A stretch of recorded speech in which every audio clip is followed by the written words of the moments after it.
बच्चों, आज मैं एक ऐसी कहानी सुनाने जा रही हूँ। कहानी एक शाहूकार की है जो कि बहुत ही धोखेबाज और लालची प्रवृत्ति का था। लालची प्रवृत्ति और दुष्प्रवृत्ति का भी थोड़ा सा था। वह गरीब और कमजोर लोगों को ठग के हमेशा पैसे बनाया करता था। अर्थात जब भी कोई गरीब आदमी उससे उधार के पैसे मांगता तो वह उन्हें पैसे के बदले में यह कहकर पैसा देता था कि वह उन सबका मदद करना चाहता है।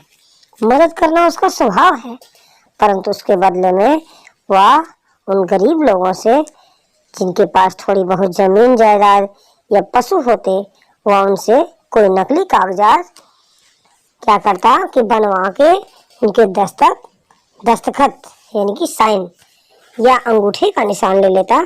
और जब थोड़े दिनों बाद वे उनके पैसे गरीब नहीं चुका पाते तो वह उन्हें हड़प लेता था। इससे गांव के काफी मजदूर और गरीब किसान दुखी रहा करते थे और साहूकार को सबक तो सिखाना चाहते थे, परंतु वह गरीब थे, कुछ कर नहीं सकते थे और उनकी समझ में भी कुछ नहीं आ रहा था कि वो क्या करें और कैसे वे झूठे और फरेबी साहूकार से अपनी अपनी जमीनें और पशु वापस पाए। यहाँ तक कि जमीन जायदाद के अलावा गहने जेवर भी, कई सारे जेवर वो धोखे से ले लिया था। एक बार की बात है, जब रात्रि में साहूकार सो रहा था तो अचानक से उसे लगा कि उसके सिर के पास कोई खड़ा है। उसने झट से अपनी आंखें खोल दी। उसने देखा कि एक काला साया उसके कमरे के कोने में खड़ा है। उसने कई बार उस साये को पुकारा, कौन है, कौन है, परंतु वह साया बस चुपचाप खड़ा रहा। उस साहूकार को बहुत डर लगने लगा था। वह मन ही मन हनुमान जी का पाठ करता रहा। फिर अचानक से कब उसकी नींद लग गई और कब सुबह हो गई उसे पता ही नहीं चला। सुबह जब साहूकार सो के उठा तो कल रात की बात से बहुत ही वह डरा और सहमा हुआ दिखाई दे रहा था। जब वह भोजन करने बैठा तो साहूकार की पत्नी ने उससे उसकी चिंता का कारण पूछा तो वह उसे डांट कर चुप करा दिया और बोला, मुझे कोई चिंता नहीं है, तुम बस अपने काम से काम रखा करो। साहूकार हमेशा अपनी पत्नी को डांट फटकार से ही बात किया करता था। उसकी पत्नी बहुत ही सुशील और नेक दिल की थी। वह हमेशा सबके बारे में अच्छा सोचा करती थी। साहूकार की पत्नी साहूकार की डांट से सहम कर चुप हो गई। आज रात फिर जब साहूकार बिस्तर पर सोने पहुंचा तो सबसे पहले वह कल रात वाली घटना को याद करके अपनी चारों तरफ नजर दौड़ा के चेक किया कि कहीं कोई साया तो नहीं, कि कहीं कोई चीज ऐसी तो नहीं जिससे वह डर सकता है। जब वह इस बात से निश्चिंत हो गया कि नहीं, सब कुछ ठीक है, तो वो चैन की नींद लेने बिस्तर पर लेट गया। और ये क्या, उसकी आंखों से तो उसकी नींद कोसों दूर थी।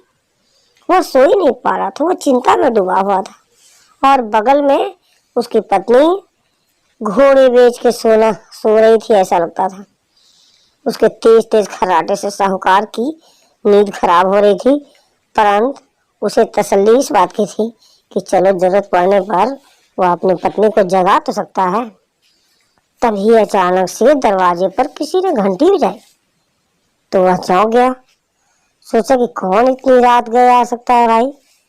फिर जब बार बार घंटी बजी जा रही थी तो वह झुझलाते हुए दरवाजे खोलने गया और जल्दी से दरवाजा खोला तो देखा कि दरवाजे पर तो कोई नहीं है। तो फिर वह दरवाजे को बंद करके थके कदमों से फिर अपने बिस्तर पर आ गया। परंतु ये क्या, वह जो ही बिस्तर पर आया कि तभी फिर से घंटी टन टन टन टन लगातार बजने की आवाज आने लगी और वह एक बार यानी कि इस बार गुस्से से बड़बड़ाते हुए दरवाजे पर गया और दरवाजा अभी खोलने ही जा रहा था। अभी वह कुंडी पर हाथ रखने ही जा रहा था कि उसने देखा कि बहुत ही लंबा साया दरवाजे के बगल में काले कपड़े पहने उसी के तरफ तेजी से आ रहा था। यह देखकर साहूकार की तो सिट्टी पिट्टी गुम हो गई। उसने डरी हुई आवाज में बोला, कौन हो भाई, कौन हो तुम घर के अंदर कैसे आए? दरवाजा तो बंद था। इस पर साये ने कहा, ऐसा हो, मुझे कोई बंद दरवाजा रोक नहीं सकता घर के अंदर आने से। मैं तुम्हें सबक सिखाने आया हूँ। तुमने गांव वालों पर बहुत अत्याचार किए हैं ना, उन सब का तुम्हें हिसाब चुकाना होगा। हा हा हा हा हा हा हा हा हा। तभी तुम्हें मुक्ति मिलेगी। मुक्ति? साहूकार ने सिट्टी गिच्ची बन गई, उसकी गिग्गी बन गई और बोला, मुक्ति? तो क्या तुम मुझे मार दोगे? क्यों मारोगे मुझे? आखिर मैंने बिगाड़ा ही तुम्हारा क्या है? मुझे छोड़ दो, प्लीज मुझे छोड़ दो।